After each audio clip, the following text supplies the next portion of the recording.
பாவத்தை பற்றி பேசுனா அனுபவம் பேசுதுன்றான். பேசுறாருன்னா அவர் எப்படி பேசுவாருன்றான். அவங்களுக்கு நம்ம வீட்டில் சோஃபா பார்த்தா சொல்கிறான், டேய் நம்ம காசு தான் நான் சோஃபாவை பார்த்து சோஃபா செட்டை பார்த்தே சொல்கிறான். அதனால் நிறைய பெரிய காஸ்ட்லி சோஃபா வாங்கி போடாதீங்க. அவருக்கு பிரச்சனை இல்லை. அவர் 3% தான் 3 உலகத்தையே சுற்றிடுவார். நமக்கு அப்படி இல்லை. அன்று கண்டது அதே முகம், இன்று கண்டது அதே முகம், சாகும் வரை அதே முகம். புரியல இல்லை? அன்று கண்டதும் அதே முகம், இன்று கண்டதும் அதே முகம், சாகும் வரையும். என்ன சொல்றான்? இந்த வாரம் பிரசங்கம் பண்ணேன். எங்க மனைவி சொல்லுது, இது 76 வருஷத்துக்கு நீங்க 86 நீங்க பேசிட்டீங்கன்னு சொல்லி எங்க மனைவி. அவனுக்கு வேணா யாருமே இல்லை, வீட்டிலே இருக்குது. புரியல?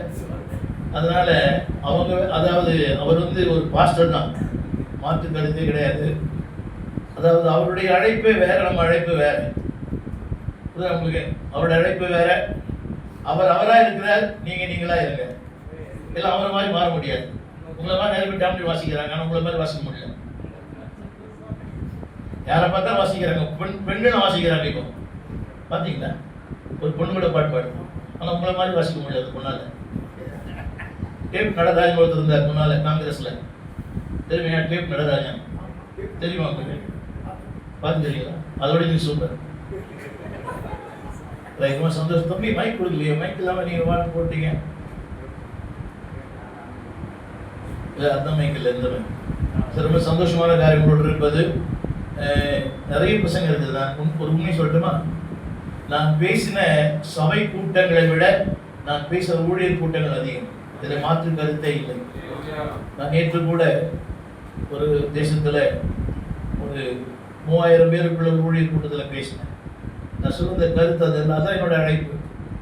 I am not a mega pastor.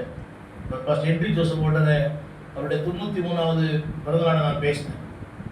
அவருடைய 93வது பிறந்தநாளை பேசினேன். இல்லையே தங்க சின்ன பாக்ஸில் அந்த ரிசீவர் அதில் போடணும். தம்பி இந்த ரிசீவர் அதில் இல்லையா? இல்லை, நான் கொடுத்தேன் ஒரு சின்ன பெட்டி. இல்லையா,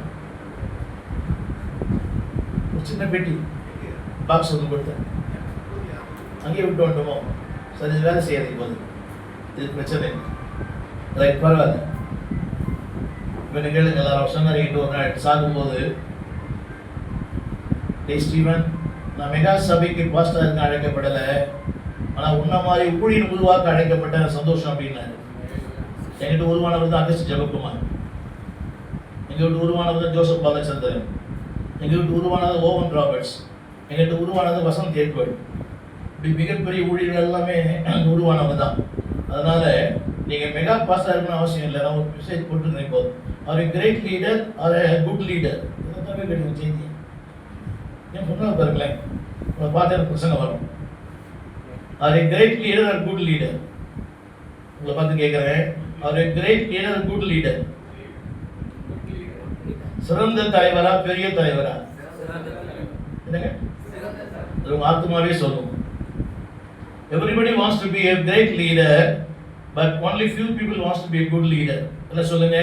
சிறந்த தலைவனாக இருப்பதை விட நல்ல தலைவனாக இருப்பது ஆசீர்வாதம். நம்புறீங்களா? Every leader is a learner. தலைவன் என்ற வார்த்தையே, அதாவது கற்றுக்கொள்ளுகிறவன் என்ற அர்த்தம். A leader is a learner. Mark சுவிசேஷம் 10ஆம் அதிகாரம் 35ஆம் வசனம். செய்தி அல்ல இது. மார்க்கு சுவிசேஷம் 10ஆம் அதிகாரம் 34ஆம் வசனம். 24 நினைக்கிறேன். இயேசுவுக்கு முன்னே சென்றார். மார்க்கு சுவிசேஷம் 5ஆம் அதிகாரம், மார்க்கு 10ஆம் அதிகாரம் 24 படிங்க. மார்க்கு 10. வார்த்தைகளை குறித்து ஆச்சரியப்பட்டார்கள். இயேசு பின்னும் அவர்களை நோக்கி, இயேசுவுக்கு முன்னே நடந்து போனார். மார்க்கு சுவிசேஷம் அவர்கள் அவருக்கு பின்னே, மார்க்கு சுவிசேஷம் 10ஆம் அதிகாரம் 32ஆம் வசனம். ஒரு நிமிஷம் கவனிங்க. A leader has to focus always eternity. ஒரு தலைவன் யார் என்றால், எருசலேமை நோக்கி பிரயாணம் பண்ணுகிறானே அவன் தான் தலைவன். என்ன சொல்லுங்க? சத்தமா. உங்க வாழ்க்கை பயணம் எதை நோக்கி இருக்கிறது? சத்தமா. உண்மையாவா?